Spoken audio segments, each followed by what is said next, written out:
जैसे कि मैंने कल आप लोगों को बताया था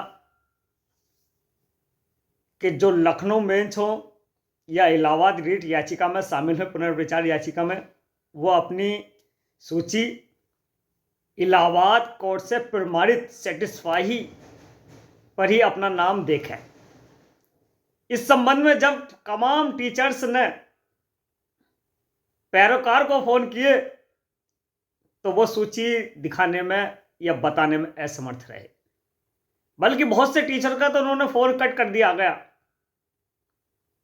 साथियों, एक बहुत ही महत्वपूर्ण इस वीडियो के अंत में बता रहा जाना हूं, जो 12 फरवरी 2024 के आदेश में शामिल है। पहला महत्वपूर्ण बात, यह बात तो बता दूं कि जो बीए के टीचर हैं रिट याचिका में, साथियों वो टीचर्स भी एमए बीएड का राज्य सरकार से कोर्ट के माध्यम से पैसा मांग रहे हैं।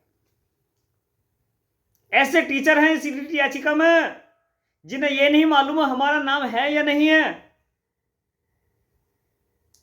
कल एक टीचर्स का फोन आता है हमारे नंबर पर। हमने पूछा आपकी क्वालिफिकेशन क्या है? बोले सर बीए है। तो आपका 11 लाख रुपए का मानदेय कैसे बैठता है? हमने जब उससे पूछा आपने अपना सूची में नाम देखा, बताया, तो बताते हैं कि जो कंप्यूटर हाथ से बनी हुई सूची है उसमें देखा है, लेकिन इलाहाबाद हाई कोर्ट से जो सेटिस्फाई प्रमाणित कॉपी है वो दिखाने पैरोकार तैयार नहीं है। साथियों, आप पैसा देते रहिए, डोनेशन दीजिए, आप पे बहुत पैसा है। और खासकर लखनऊ बेंच वालों ने जब फोन करने शुरू किए कि आप कह रहे थे 13 जनवरी 2025 को आपका 6 साल का मानदेय का पैसा मिलने जा रहा है। साथियों, लखनऊ बेंच में अभी तक न डेट का पता, न 11 लाख रुपए का पता। फरवरी का दूसरा हफ्ता शुरू होने जा रहा है। मुझे तो हैरत इस बात की है कि हमारे जो आधुनिक टीचर्स हैं वो कैसे हैं। शायद मुझे ऐसा महसूस लग रहा है कि वो टीचर है ही नहीं। साथियों, कल एक ग्रुपों पर वकालतनामा फॉरवर्ड किया गया और ऐसे वकालतनामे गूगल से डाउनलोड करके फॉरवर्ड किए जा रहे हैं। मत मानिए फहीम अंसारी की बात, बोले झूठ बोल रहा है फहीम अंसारी। आप अपना मोबाइल उठाइए और गूगल पर लिखिए इलाहाबाद वकालतनामा, डाउनलोड कर लीजिए। सच क्या है और झूठ क्या क्लियर हो जाएगा एक सेकंड में। साथियों, सिग्नेचर अगर आपको करने हैं, कोड ऑफ कंडक्ट में शामिल होना है, तो आप वकालतनामे पर उस वकील का नाम वेरिफिकेशन के साथ देखें। उसका एड्रेस उस पर होगा, उसका चेंबर नंबर उस पर पड़ा हुआ होगा।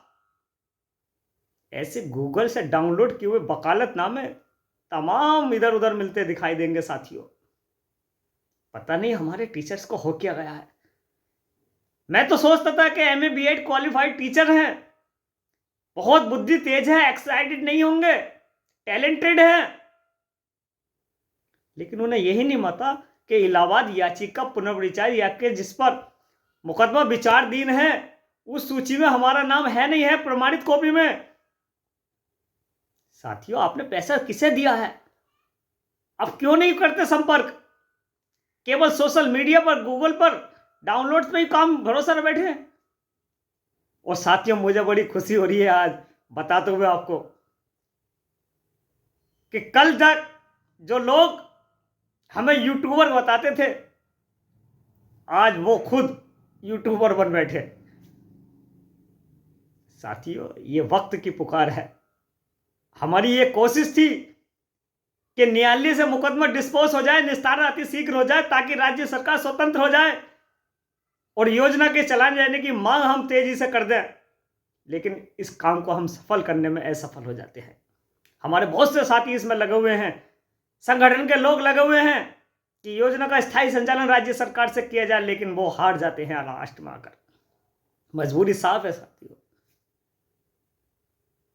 साथियों, आप लोगों से विनम्र अनुरोध है कि आप बेकामे में ना आए, झांसे में ना आए किसी को।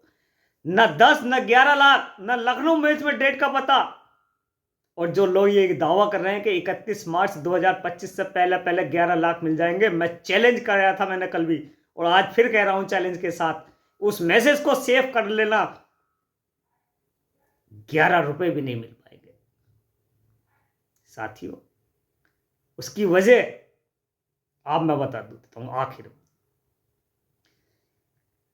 12 फरवरी 2024 को जो प्रथम आदेश हुआ इलाहाबाद कोर्ट से, ये मैं नहीं कह रहा, इलाहाबाद हाई कोर्ट का आदेश कह रहा है, स्टडी कीजिए आप लोग, उसको पढ़िए, इंग्लिश में है वो सारा, और आप तो वैसे भी इंग्लिश के टीचर्स होंगे तमाम, इसमें उसको ट्रांसलेट कर लीजिए, और अगर ट्रांसलेट ना कर सके तो गूगल से ट्रांसलेट कर लेना हिंदी में, उसमें क्या लिखा है स्पष्ट मैं बता दूंगा, पैराग्राफ 3 नंबर पर, कि अगर मुकदमा जीत जाए और राज्य सरकार केंद्र सरकार पैसा दे,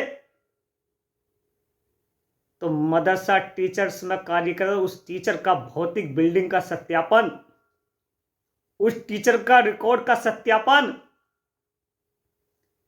और मैनेजर से संतुष्टि पत्र ले लें कि टीचर वर्तमान में भी वहां है या नहीं, या उस वक्त उसने सेवाएं दी थी या नहीं दी थी। साथियों, ये सबसे बड़ा डिफिकल्ट कार्य है, पैसा लेना इतना आसान नहीं है साथियों। इसलिए आप लोगों से गुजारिश कर रहा हूं कि साथियों अति शीघ्र इस मुकदमे को निस्तारण कीजिए, और कोड ऑफ कंडक्ट क्लियर है, सारे वकीलों ने स्पष्ट कर दिया कि जब लागू होता है, जब मुकदमे का पूर्णतः निस्तारण हो जाता है, तब वो लागू होती है, न्यायालय की अवमानना जिसे कहते हैं। साथियों, आप लोगों से गुजारिश है, ज़्यादा अपने पैसे को बचा के रखें, ज़्यादा एक्साइटेड ना हो, दुआ करें कि इस मुकदमे को जल्द से जल्द खत्म कराया जाए, ताकि राज्य सरकार से जो हम योजना की संचालन की मांग कर रहे हैं उसको स्वतंत्र रूप से चलाने के